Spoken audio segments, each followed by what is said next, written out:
Peace, family. It's your brother, Marc Lamont Hill. It is time for the War on Gaza report. Of course, earlier tonight at 9 p.m. Eastern, I hope you checked out Night School. If you didn't, make sure you check out Night School. We had a full show tonight, but we also still have to do the War on Gaza report because every single night here on the Marc Lamont Hill official YouTube channel, we're going to give you updates on the latest developments going on in the Gaza Strip. And since October 7th, 2023, we have covered Israel's war on Gaza. As I often say, this is not a war in Gaza, this is a war on Gaza. And so we give you the latest policies, we give you the human rights reports, we give you the data, we give you all the evidence that you need to demonstrate the particular ways that Israel has prosecuted a genocidal war on Palestinians living inside of the Gaza Strip. So tonight, we won't take long, but it is day 300. This is not an achievement. This is not a celebration, obviously. But it is a milestone. It's somewhat stunning to me that we would be on day 300. You could not have paid me to believe that 300 days later, this is what we would be doing. But it is important to do it. And so we're going to begin the War on Gaza report where we always begin, and that is with the numbers. As of today, 39,480 people. Again, 39,480 people. That includes 16,314 children have been killed and 91,120 have been wounded in Israel's war on Gaza. So we're talking about a lot of people. Close to 40,000 and 16,000 of them are children. Keep that in mind as you celebrate the bombings and the indiscriminate. Anyway, we can talk about that another time. We'll get there. This is not going to be a long report, but I wanted to at least acknowledge on day 300 that we're still fighting for the liberation of all oppressed people, and particularly those in the West Bank and Gaza. So Turkey's leader, Erdogan, in a phone call with President Biden says that Israel's killing of Ismail Haniyeh, who's the leader of Hamas, quote, dealt heavy blow to ceasefire talks.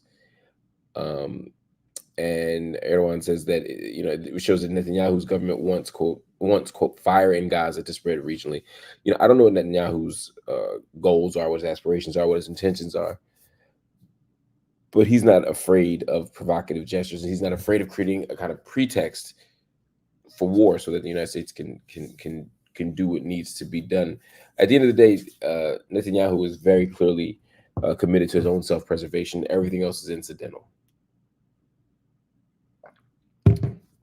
Gaza's civil defense says that at least 15 people were killed in an Israeli strike on a school that was sheltering displaced Palestinians. Again, we saw that in Nusrat. We saw that in Gaza City. We see this in other places.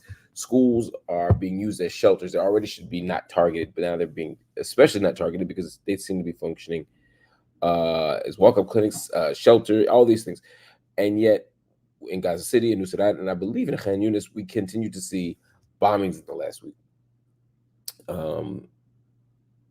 This is the challenge of the evacuation orders. This is the challenge of shutting things down, is that there's no place to go. 86% of Gaza is an active evacuation order. So you either leave and don't come back, or you endure what you have there. And so people are trying to endure with what they have, and they're getting violently ill or irreversibly injured when they stay put when they shouldn't. But again, moving also is dangerous. Anyway, Hezbollah in Lebanon leader Hassan Nasrallah says conflict with Israel enters, quote, new phase after killings of movement's commander Fuad Shukr, and of course Hamas's Ismail Haniyeh.